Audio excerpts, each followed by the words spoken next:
Welcome back to the Deep Dive. Today we're taking on a huge topic, something that's really at the core of modern operations. We're talking about business continuity and disaster recovery, or BCDR. Right, and it's so much more than just having a plan tucked away in a folder somewhere. What we're really digging into today is why so many of these plans just, well, fall apart when a real crisis hits. And the whole landscape has just changed so dramatically, hasn't it? I mean, we're not just talking about fires and floods anymore. Not at all. You've got this relentless wave of malware, you have these incredibly well-funded ransomware gangs, and then just the sheer complexity of everything.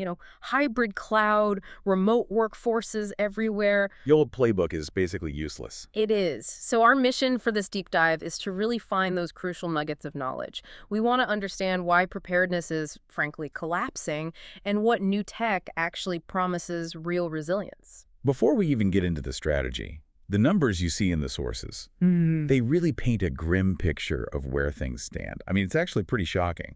It is. The sources point to what you could almost call widespread negligence.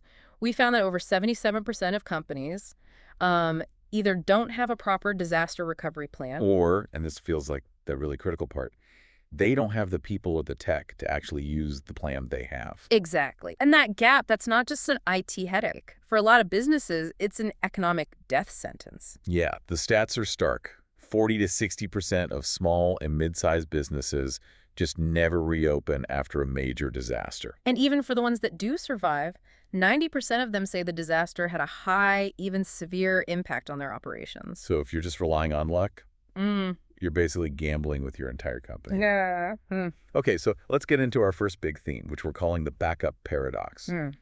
We have to start with this fundamental idea that data loss isn't an if anymore, it's a when. Absolutely. The sources confirm this. 9 out of 10 organizations, 9 out of 10, had some kind of operational downtime just in the last year. Wow. So almost everyone listening to this has already been through it.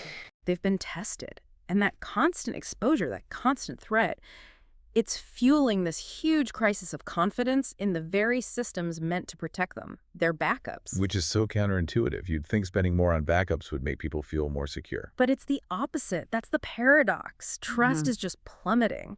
Only 40% of IT teams say they feel genuinely confident in their backups. So 60% are operating with some level of doubt. A lot of doubt. And about 30% of those IT leaders go even further. They're worried their entire strategy is just inadequate for a modern ransomware attack. And this isn't just talk, right? It's leading to actual change. Oh, big time. It's driving real market movement. Over half of organizations are actively looking to switch their backup provider.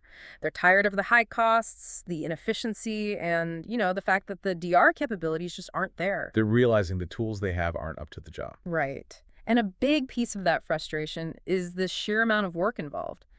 Managing backups isn't a simple background task anymore. It has become a massive time sink for IT teams. Yeah, the sources said teams are spending, 10 or more hours a week just babysitting backup jobs. 10 hours. That's a huge chunk of a skilled person's week that should be spent on, innovation or strategy. And that workload has just exploded recently. I saw one number that really stood out. Let me guess, the jump from 2022 to 2024. That's the one. The number of businesses spending more than 3 hours a week on backups went from just 5% in 2022 to 23% in 2024. It's a massive jump. For almost a quarter of companies, it's now a major drag on productivity. And that strain, that distraction, it opens up huge security holes. Right, in the last line of defense. Exactly. The attackers know this. They know if they can compromise the backups, they've basically guaranteed a payday. So backups are now a primary target. And if that's exposed, you've got nothing left. And we found specific vulnerabilities, like 25% of workloads don't have policies to limit unauthorized access to the backups. The vault door is basically unlocked. And worse, a lot of companies wouldn't even know if the backups failed. That's the monitoring failure. 35% of organizations admitted they wouldn't know if a backup was skipped or missed. They're just assuming it worked. They're flying blind. That's a sobering thought. And it leads us right into the next big problem, the recovery gap. Because having a backup is one thing. Actually using it to get your business back online is something else entirely. It's a huge disconnect between what people think they can do and what they can actually do.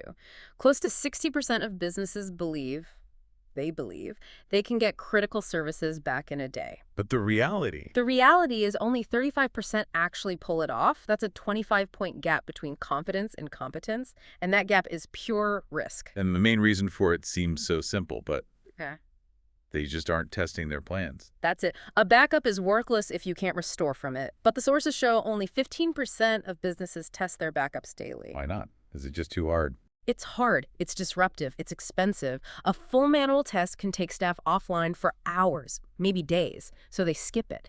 But skipping it is basically betting your whole company that this complex, untested process will work perfectly under the worst possible pressure. And if you lose that bet, the financial hit is immediate and just huge. The sources put a hard number on it, which I think is really important.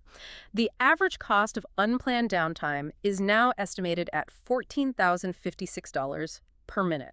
$14,000 a minute. Okay, that changes things.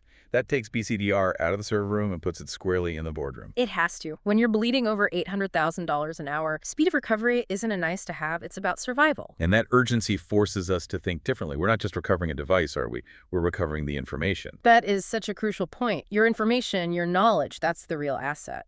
Which is why content management, or CM, has to be part of your resilience strategy, not just some separate storage silo. Because you can bring all the servers back online, but if the actual content, the customer data, the IP, is gone or corrupted, you're still out of business. A ransomware attack on your main content repository is just as devastating as a fire. So how does a leader even begin to figure out how vulnerable their content is? They need to do a targeted risk assessment, looking at content through 4 specific lenses. First is accessibility. How fast can your people get to critical content in an emergency? Right, without having to jump through a dozen hoops. Exactly. Second is integrity. Can you be 100% sure the data you're recovering hasn't been tampered with? If you can't trust it, you can't use it. Good point. What's third? Third is availability. Simple redundancy, making sure the content is still there even if one system or location goes down. And finally, compliance. This is the one people forget. You still have to meet all your legal and regulatory duties, even in the middle of a crisis. That sounds like a lot of work, especially for teams who are already spending 10 hours a week just on basic backups. It is, but there are clear steps. You have to build a detailed content inventory, you classify your data, and then you layer on real security, like multi-factor authentication, audit trails, the works. And what are the underlying architecture? Your redundancy, cloud solutions, sure, but more importantly, you need a framework. Something like ISO IEC 27001, specifically the 2022 version. It provides a clear roadmap for building resilience and continuity right into your processes. It's the blueprint. Okay, so we've laid out the problem. Traditional BCDR is too slow, too manual, too prone to failure. Now let's get to the really interesting part, the solution. How does automation completely change the game for endpoint recovery? We're talking about true zero-touch recovery. This really is the game changer because it flips the model. Instead of relying on the data center, the intelligence moves to the endpoint itself, where 70% of attacks actually start. And it cuts out the human element, which is where so many recovery plans fail under pressure. It eliminates it. Zero-touch recovery is all about making the process instant and independent. It has to work even if a laptop is at an employee's home, completely cut off from the network. So how does that work mechanically? It's a continuous process. Step 1, the system is always scanning the PC, discovering its exact authorized state, not just files, but drivers, settings, everything. So it's building a perfect digital blueprint of that machine. A perfect personalized blueprint. Step 2, that blueprint gets encrypted and stored in a secure database. Then, and this is the magic step 3, happens locally on the device itself. A dedicated, protected recovery space is created right on the machine's hard drive. So it's populated with known good sources. Precisely. So if that machine gets hit by ransomware, the recovery is self-contained. It doesn't need to pull a huge file across a slow or compromised network connection. Which is the bottleneck for so many traditional solutions. It's the killer. This architecture lets you rebuild a single system, or a whole fleet of them, in minutes. Completely zero touch. It wipes the bad stuff, rebuilds the OS and apps from the clean sources, and restores the data. And that solves the latency problem, which cuts down that $14,000 a minute bleed rate. But what's the experience for the actual employee? Almost seamless. The rebuild finishes, they power it up, and everything is there. Their apps, their settings, their data, all the security policies, they just log in and get back to work as if nothing ever happened. The productivity loss is minutes, not days. That speed, that's what makes it a proactive business tool instead of a reactive cleanup job. It fundamentally changes the equation. You get these incredible new capabilities. Rebuilds genuinely finish in under 15 minutes, even if the device is offline. It instantly eliminates malware and ransomware by just wiping back to that clean state. And it works the same everywhere, for remote workers too. Exactly the same process, office or remote, which gives you consistent, immediate recovery across the board. And because it's built on a zero-trust model, the rebuilt machine is automatically secure and compliant before it ever touches the network again. So, to kind of pull all these threads together, what our deep dive really shows is that BCDR needs a major strategic shift. We have to get past this old idea of just storing backups and move toward a model of true self-healing recovery. Yeah, the days of manual disruptive recovery plans are just over. It's clear automation isn't just for speed. It's for enabling continuous testing and enforcing compliance on every single machine, no matter where it is. And this is the conversation you need to be having in your organization. You have to ask the hard questions. Have we identified all our critical content? And really, how fast can we get it back online safely after an attack? So what does this all mean for you listening? Well, the sources gave us one last really chilling detail that I think frames this whole challenge. Almost 94% of ransomware victims, the attackers specifically go after their backups during the attack. Think about what that means. They aren't just after your data. They're trying to destroy your ability to recover without paying them. They're cutting your lifeline. Which raises the single most important question you can ask about your strategy for the next decade. Right. If the attackers are guaranteed to target your recovery systems, what steps are you taking to build a truly segmented, isolated, unassailable, clean room? A recovery vault that's completely firewalled off from your main network that can't be compromised. A system that guarantees your recovery process never, ever has to rely on systems the attacker might have already touched.